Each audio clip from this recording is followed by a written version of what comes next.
Hey folks, welcome back to the channel. If you didn't know, I typically race. I like to race. It's fun. I do like doing flippy floppies, but racing does kind of give you kind of a goal to go towards. Whereas acro, I don't know. I can't find a goal to it besides it's just fun and relaxing. But there has been a trend in FPV racing frames to go from ultra simple to incredibly complex.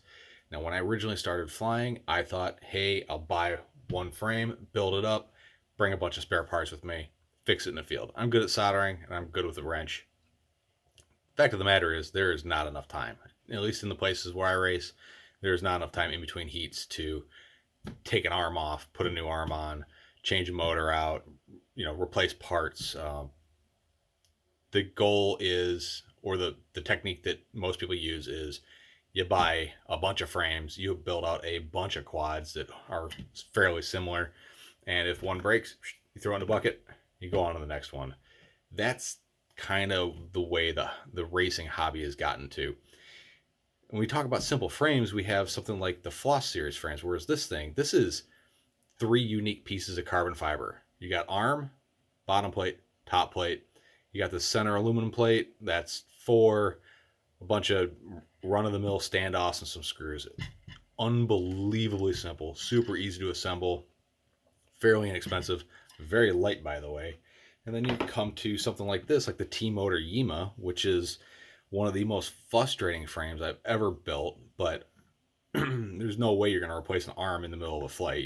The arm screws share the stack screws, and it's just a terrible design as far as ease of maintenance. But this thing is unbelievably stiff. This thing is stiff as a board, whereas this thing, it's the Floss. It's what you expect. It's got a bit of flex to it.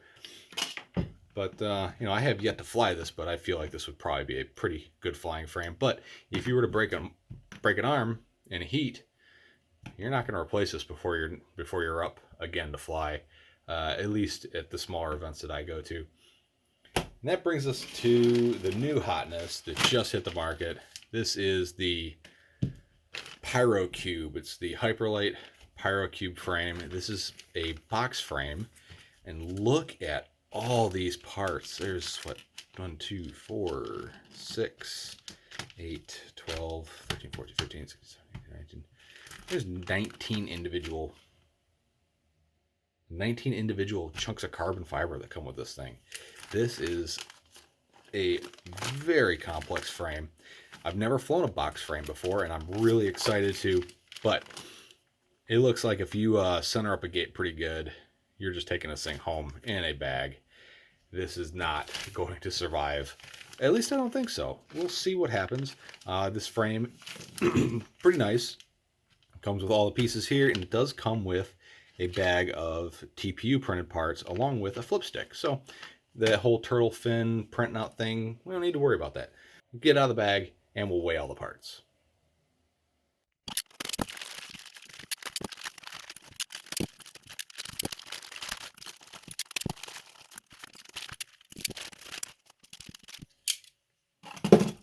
All right, so first thing I notice off the bat is this thing's going to need custom length motor screws. The screws that come with your motors are not going to cut it, and they do include these very long M3 screws. These things are about 15 millimeter long, and it's because it's going to have to sandwich between these and the arms and this and that and all the other stuff to reach your threads in your motor. So I'm not going to weigh it with those motor screws just because I feel like that would be a little complex.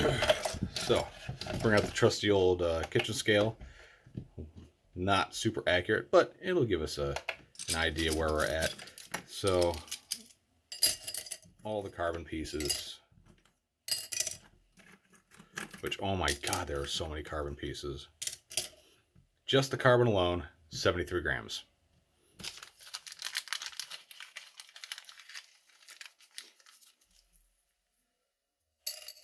Couple of standoffs.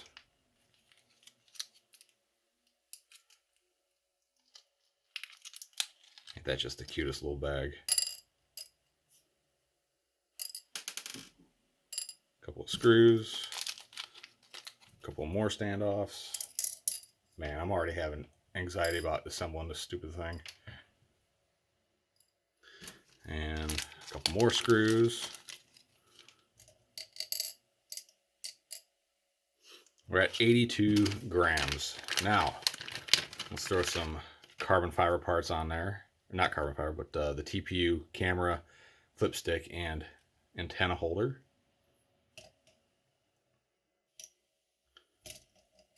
And we are at 90 grams. No motor hardware. 90 grams for just the bare frame, what I consider the bare frame. If you include these screws for the motors, I'll put them in a bag. Bag's going to weigh. The bag's going to be pretty negligible. Let's go ahead and get these guys back in here. Now you add the motor screws in there. 107 grams. Let's see if I can brighten that up so you can see it all right there. 107 grams. So, she's going to be a bit of a porker, I think. And to just put that all in perspective, the Floss 3.0 L is the light version. That thing is about 60 grams with all the hardware. And the full-size Floss 3.0 is about, I think, 80 grams with hardware. So this thing is already off the bat heavier. So, let's see if it's worth it in the end. Now let's go ahead and build this thing up on the bench. No instructions came with it, so this should be kind of interesting. Let's see what goes into putting this thing together. And I'm pretty sure I'm going to get pretty frustrated with this. Oh, I hate puzzles. I really do. Pyro's website does say that they're going to have lightweight hardware coming soon. I don't really know what that means besides maybe titanium screws or maybe aluminum screws. If it's aluminum, I highly recommend against it. Aluminum hardware has no business on something that's going to get smashed into a gate. But then again, like my original comment, this stuff doesn't really do well with repairs. So if you're just going to fly it flat out, and if you wad one up against a gate, as long as you don't DNF because of it, you just throw it aside and go again. But I don't know if aluminum hardware is going to fail, or how much easier aluminum hardware is going to be to fail than steel hardware will. Like, if you crash hard enough to bend aluminum hardware, were you just going to destroy steel hardware anyways? I don't know. Something to think about. Probably my my number one gripe about all the Floss frames are these stupid, cheesy standoffs, because they strip out all the time. Alright, so that there,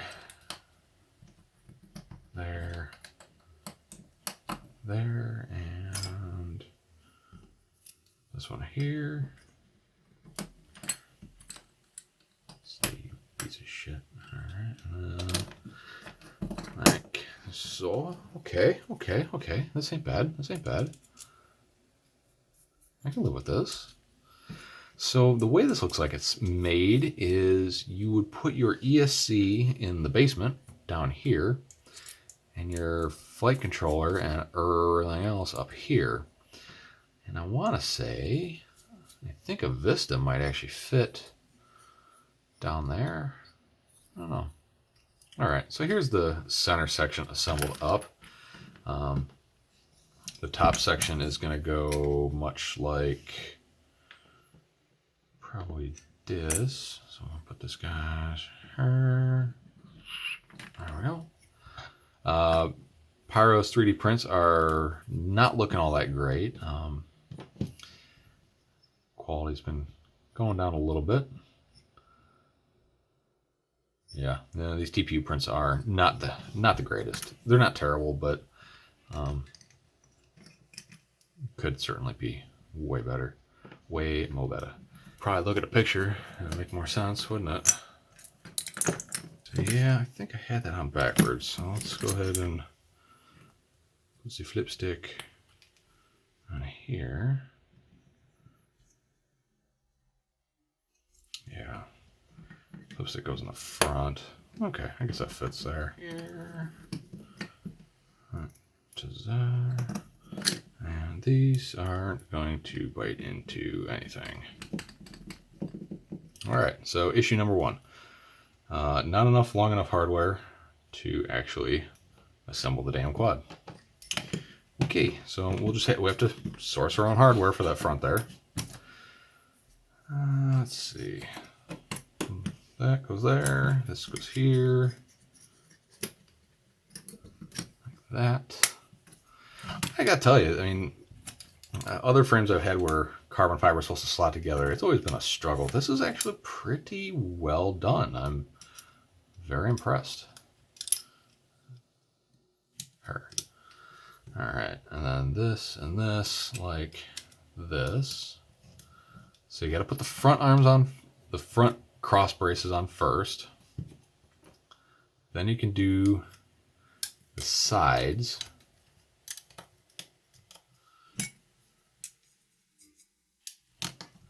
And that's going to fit like so. Okay. This one on here. I can put this on like that.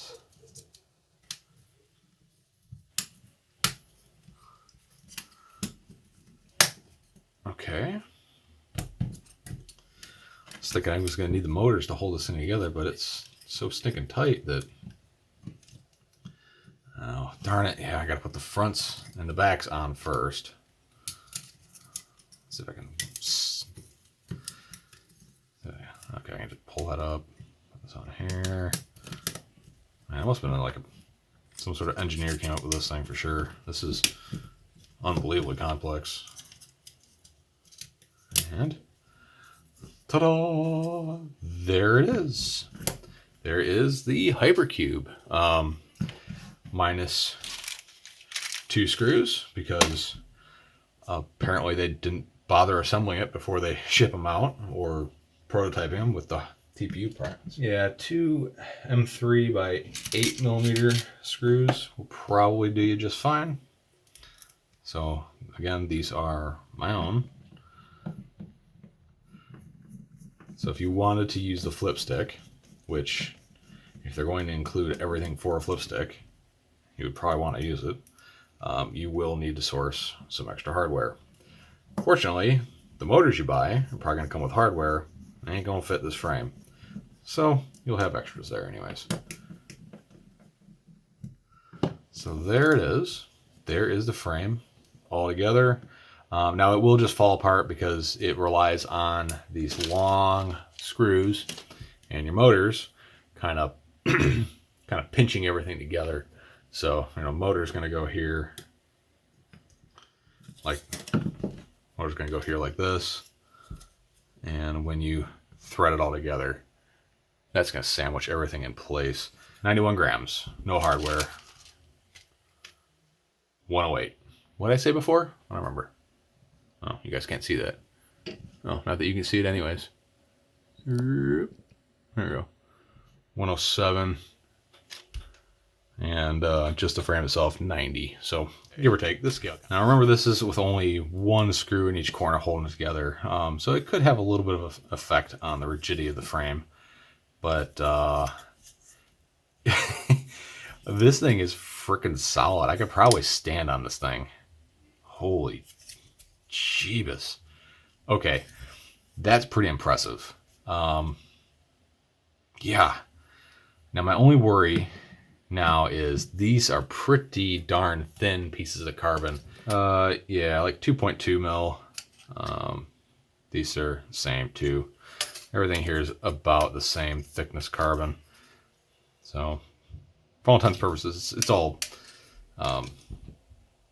2 mil carbon everywhere. So the carbon's pretty thin, pretty light, pretty lightweight or light duty. There is some flex in there now that the screws are kind of loosening up, but I'm pretty sure if I put 4 screws in each corner, this thing will tighten up really well. Interesting little way they're doing this. So you're going to end up putting your ESC down here, flight controller, and I intend on using a Chinese LED little stack for my VTX and my receiver, and that leaves you a ton of space. So you could certainly fit a ESC maybe even a flight controller down here, and then like a Caddx Vista up here if you want to do the HD route. Lots and lots of space to build in this guy. Pretty nice little setup. The TPU print here is for a micro antenna, so like a r-xsr micro, not one. It's a r-xsr razor. What this is? What is this thing? Yeah, r-xsr razor micro. That will fit in there just fine. So it is designed for a micro camera, although you could certainly run a nano if you wanted to, if you had the little spacers, or you could probably just clamp it down nice and tight and it'll probably stay there. But this is designed for a micro camera like this one. All right, so that's it. That is the Pyrocube, the 5-inch race frame, the box style frame from Pyrodrone, Hyperlite series frames. So far, what do I think? It's certainly different. It's certainly going to be a rigid frame. Tons of space to build in there. It's going to be a very easy frame to build in. I love that it comes with the flip stick, so you don't have to worry about 3D printing some sort of alternative to make turtle mode work. The TPU parts are a nice inclusion, as opposed to the way that they used to include camera mounts, which was just this little guy. This is very light and this will work just fine. This offers a heck of a lot more protection for your camera, but it does come at a weight penalty. This is definitely going to be an interesting frame to build up. I have some parts coming, and I'll probably do a live stream of the assembly of this frame here, and I plan on racing the snot out of it and seeing how well it holds up to the rigors of racing, and see if it'll actually survive, and what kind of carnage will ensue, because I'm going to crash it. I'm going to crash the living crap out of it because I suck at racing. I have fun though, so that's really all that matters to me. I have fun, but I'm not good at it, and I'm okay with that. Oh, and on a side note, it did come with a battery strap. No battery strap. And really no way to route 2 battery straps around your battery. It didn't come with any sort of silicone mat for keeping your battery up off of the spacer. So off the bat, other than the difficulty of assembly, a couple things. You're not gonna be able to take your motor bells off without taking your motors off, because your holes are blocked here. The hardware to mount your top plate through your flip stick is too short. Special bolts for mounting your motors, 15mm long bolts, added weight, and they're long, and they're, well, I mean, obviously they're added weight because they're long, but they're not something you normally get, like with what you get with your motors. No battery strap, no silicone mat, and yeah, it looks like a good product, but it seems like it was rushed to market. It needs some extra stuff to it. It definitely at least needs a battery mat. It definitely should come with a battery strap. But I know Pyro typically sends battery straps. I just didn't get one this time. I don't think. Let me look in the bag. Yep, see? Empty. Nothing. No battery strap. Hey folks, tweet from the future. So after recording this, I reached out to Pyro's customer service and told them what I found, and they replied to me within less than 24 hours that the first batch of these are not going to come with a LiPo pad, but future ones will. It should have come with a battery strap, but unfortunately, one just didn't make it in my order. They offered to send a new one, but yeah, no big deal there. The flip stick was supposed to be an add-on item that you'd have to purchase separately, but they decided at the last minute they wanted to increase the value of this kit, and they threw that in there as a standard accessory, and therefore they forgot to update the bill of materials for the longer screws, but they assured me that they will make a correction going forward. All right, back to the video. It does come with 2 stickers, which is, you know, it's not nothing. That's something. But yeah, anyways, kind of lukewarm on it. I know the floss frame is a proven setup. You can buy arm braces for the floss frames, which are typically the things that break the most when you start using those. Which, you know, I'd rather break an arm brace than an arm and rip off a motor, kind of like this guy here. But anyways, so that's it. This is the Hyperlite Cube, or the Pyrocube from Hyperlite. Link to this in the description. Also, some affiliate links down there if you want to help me out if you're going to buy through Banggood or Get FPV. I don't think Pyro does affiliate, so whatever. If you want to support me, head over to Patreon. A couple bucks a month really helps me out a lot. And I will see everybody next time, and keep on flying. Peace.